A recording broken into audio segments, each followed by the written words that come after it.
All right. Good morning, everyone. We're live day 2 here at PILMMA Super Summit in San Antonio. And today I got a good friend I met the first evening that we were here. I got Jacob with Story Leads, and excited to talk about LinkedIn content, something that I care deeply about and spend a lot of time doing, and talk about the benefits of it. So excited to have you on the show and share. So yeah, thanks for having me. Welcome. Thanks for having me. Yeah, so Story Leads, tell us a little bit about what it is and how you help law firms. Yeah, so Story Leads is a LinkedIn ghostwriting agency for lawyers. So basically, we interview lawyers, we extract the stories, the cases, the experiences, the wins, the losses, everything, so that we can write the content for them on LinkedIn, with the purpose of staying top of mind within the referral network. So we work with a lot of personal injury, family lawyers, criminal defense attorneys. They're not getting direct cases on LinkedIn, but what they're trying to do is between these conferences like PILMMA and all the other conferences is staying in touch with the people that you meet. And so LinkedIn is a great place for you to stay top of mind and engage. And it's a always 24/7 live conference, right? And so the point is to post so that you can stay top of mind, so they can remember that, like Adam's the personal injury attorney in Austin, or Monica's the criminal defense attorney in Florida. So if ever I have a case, like and I can refer it, she's the person I'm going to call. Right? Yeah, so 100%. And it's storyleads.io down at the bottom of your screen. You can check him out. No, 100%. I had Chris earlier on yesterday. He's a good friend of mine. He's big on LinkedIn. He posts every single day, multiple times a day sometimes. Jimmy Lai. Yeah.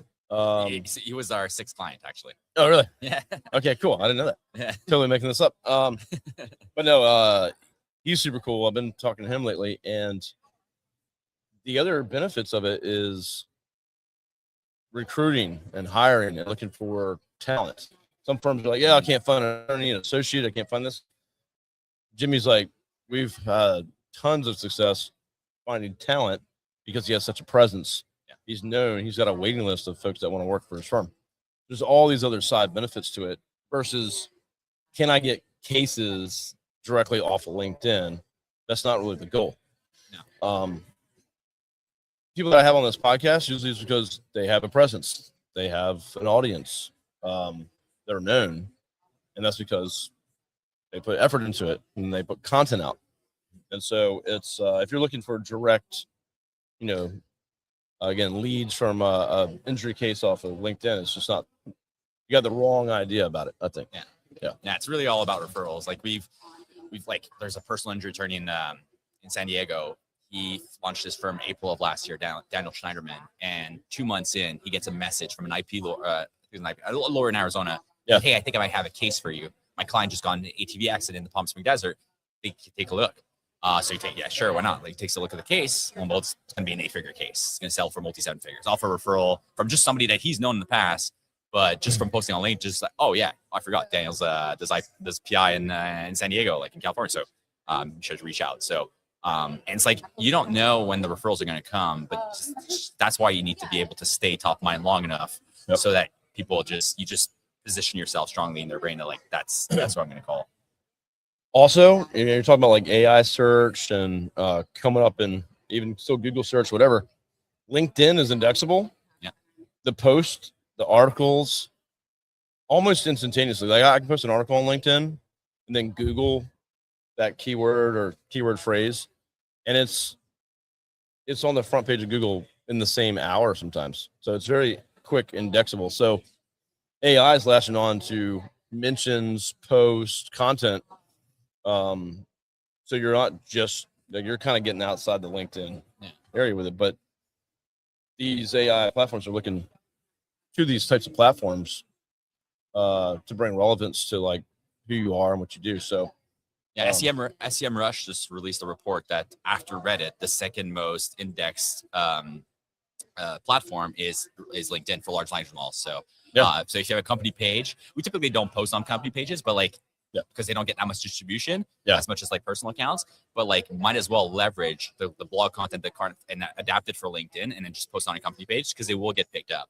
Sure. Yeah. I mean, I'm definitely all about the personal side of things. Some people work with people, not businesses. But so for me, I'm a B2B. Like, so we do marketing for law firms, and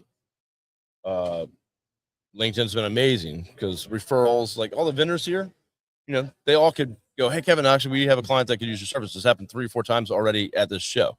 So it's, if I'm not putting out content, if I'm not connecting with people, stay at top of mind, then they're not going to think about us, right? So same thing for a law firm, connecting with your peers. I mean, it happens all the time where people go, hey, Kevin, do you know a lawyer in South Carolina? Yeah, I do. Cool, I got a referral injury case. Can you connect me with them? And so they're looking for folks to connect with. And just like if you ever ask for like any referral to like an auto mechanic or anything like that, they might refer you to one they've never used, but they just know of because they show up online. Sometimes people just search and go, oh, I don't know, this looks like a good one. But they don't really have an experience with them. They just figure if they're top, they must be good. Yeah. So just staying at top of mind is super important. So as far as like how you guys operate, so say if I was an attorney right now, I was like, hey, how does this work for me? What does it look like? What's my involvement? So explain that to us to get a better idea. Yeah. So our whole value proposition lies on taking only get all of your LinkedIn content out in just an hour per month. And the way the hour comes to play is basically through the interview. And so the way we work is we do like a bunch of research. So for context, we have 10,000. We've written over 10,000 posts on LinkedIn for lawyers. And so we have a database of all these posts that are labeled, categorized by practice area, by location, by topic. And so we come up with like a one pager that we'll share in advance before the call, because we know whether it's trending topics, what are the topics that are important to you, because we've had our onboarding and we kind of get to know you. And then we share that one pager so you could get a refresher on some of the cases. Because sometimes on the spot, I'll ask you a question and be like, oh man, there's this case, but I can't recall it. And so to have that research in advance is helpful. And then once we get on the call, we'll start off like, hey, like, is there anything top of mind you want to talk about? And like, usually that does the best content, like the stuff that like off the cuff. Because it's like, it's fresh. It's like important to you right now. And it's probably important to a lot of people as well. And so we start there. And sometimes we don't even touch the one pager because like we go and we just dive deeper into some topics and like we just completely go off script, and that typically yields like really interesting content.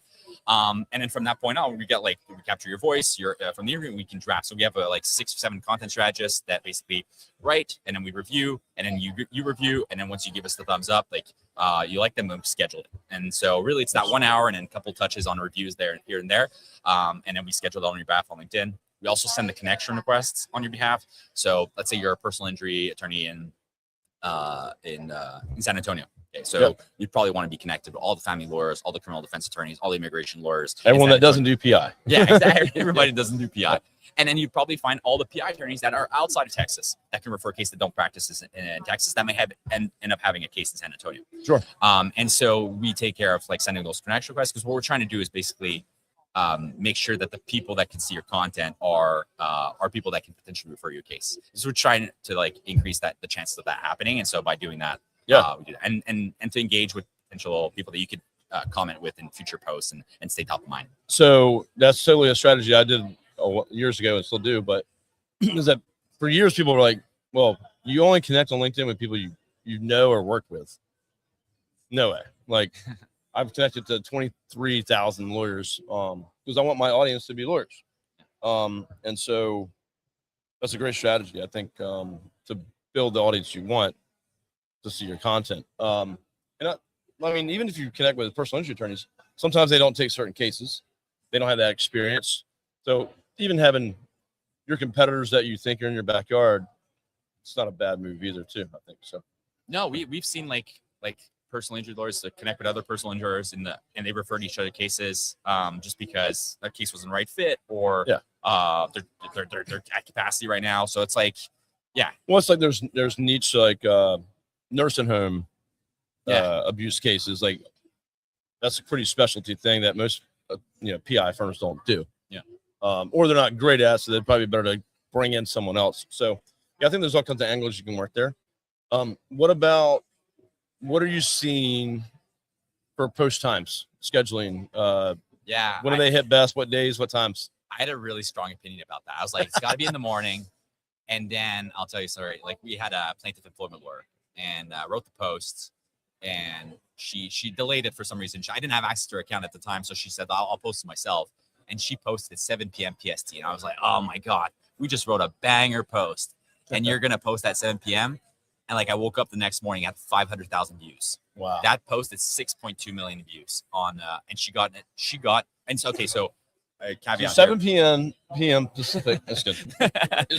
No, but the thing, the lesson here is that is that if the post is good, it won't matter what time it is, because the thing is, as long as the people that are on the platform at the time, and on LinkedIn, it's a massive platform. There's people on LinkedIn 24/7, and so as long as the post is good, it will be shown to people that engage with it, and it will get traction.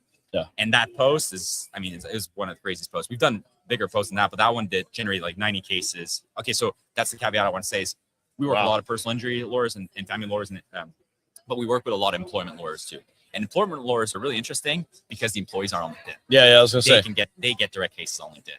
So if you do employment law and you're not on LinkedIn, you're missing out because the employees are all there. And it's not just employees like these. We're talking like C-level executives, VPs, directors. Like they're in position to make decisions. They're multi 6 figures, some 7 figures, and so these are like pretty significant cases. Sure. And I mean, one of the cases that we got through LinkedIn, she got like, I think she got 15 to $20 million in case value from LinkedIn last year or so. Wow. And one of those cases was when it made the LA Times. It was a flight attendant in a private jet working for Netflix that got sexual harassed and fired, and terminated. So, and then she landed that case through LinkedIn, which is pretty crazy. But so yeah, it's like, yeah, if you're a plaintiff employment lawyer, you can definitely be getting cases on LinkedIn because the demographic, your ideal client is there for sure. If you're a business lawyer too, like, yeah, I mean, you're trying to get in front of business owners, like, boom, you're right there. Absolutely. Yeah. You know, so any IP corp, we do some work with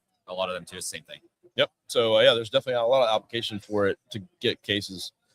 But if you're, family law or PI, it's the referrals. Yeah. So makes a lot of sense. Always get the questions about time, when to post. I always try to do in the morning, but so to his point, if you have good content, it doesn't matter.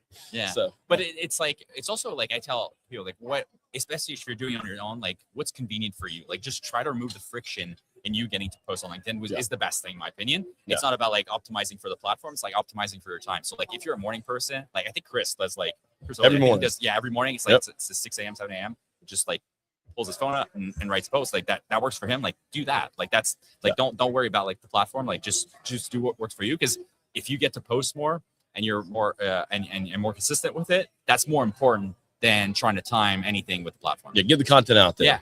Yeah. And then you start to figure out what content works and exactly everything. Yeah. So that's good tip. Well, dude, I appreciate you coming on and share. Interested to kind of go check out some of your clients again. Jimmy, I've been talking to him recently, just to see what he's up to, and it's obviously worked very well for him. So any other tips for anyone listening that's just struggling, trying to do their own thing, maybe it's not working for them? Yeah, I would say the one thing that we hear a lot is like, oh, I don't have anything interesting to say, and that's total bull because every single lawyer has really great stories to share. Every person has something interesting. Yeah, for sure. Yeah. And what's interesting is that because you're so into the day-to-day, like the stuff that you work on just feels like normal and like just like basic, but the reality is that to other people it's not. It's like actually extraordinary. It's very different. They've never heard of stuff. And so I would look at like, pull up your calendar, look at the calls you had like last week, and like think about the stuff that you learned, the insights, the lessons that you had during those calls, and that's a great place to start to write content. Yeah. And then you could do like a voice note. I think that's, my opinion, is the best way, is like to drop a voice note, and then you could like, even it's like you're just rambling on ideas, you just kind of like get it all out, and then eventually, because it's hard when you're looking at like a blank piece of paper and start writing something, and if you just talk it out. And that's why we do interviews. Like interviews is a great way to get that conversation going and get those stories out. And so if you do a voice note or talk to somebody, if you have a colleague, you just meet up for like 30 minutes, just sit down, talk about your day, your week, and then boom, you got a bunch of content ideas there. Yeah, or me and Chris were talking about getting to a conference like this, get out of your office, go to the bar event, go to whatever conversations you have doing those things. Like I took a bunch of pictures yesterday, haven't posted anything, and I'll have content all for weeks just talking about conversations I had here, or we're using this content here. But so many things that you can share, but sometimes I feel like we just don't take note of it, like you're saying. Yeah. And it just gets lost. Yeah, because you're just doing your day. There's unlimited amounts of content you can put out. that people would be interested in. So, yeah, good stuff. Good tip.